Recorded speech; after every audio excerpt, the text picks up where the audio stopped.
Cerca Teleeuropa sul tuo Play Store o Apple Store e scarica la nostra app. Disponibile per tutti gli utenti Android e Apple. Ti aspettiamo! Dopo 3 giorni è stata individuata la perdita d'acqua a Catanzaro, disagi per i cittadini del centro storico. In giornata la situazione è tornata alla normalità. Vediamo.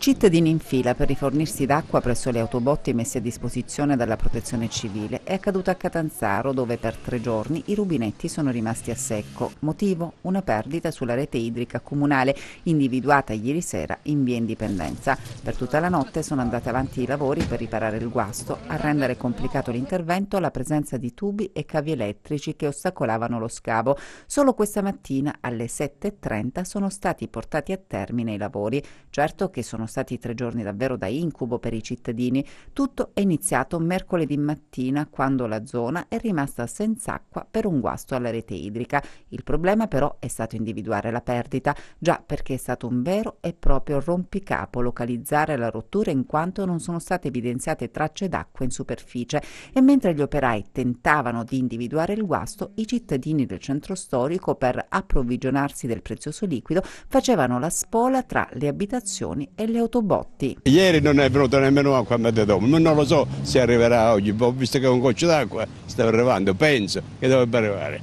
ma qua siamo rovinati a Catanzaro. Speriamo che l'emergenza rientri il prima possibile, anche perché la cittadinanza ha bisogno di acqua, perché capisco che la situazione fra persone anziane, chi ha bambini, anche i locali, cerchiamo di dare una mano per quello che possiamo, per il resto si spera che arrivi quanto prima l'acqua a Catanzaro. Solo dopo 3 giorni di scavi e tentativi, alla fine la perdita è stata individuata e in giornata, assicurano i tecnici dell'ufficio acquedotti del comune di Catanzaro, la situazione dovrebbe tornare alla normalità.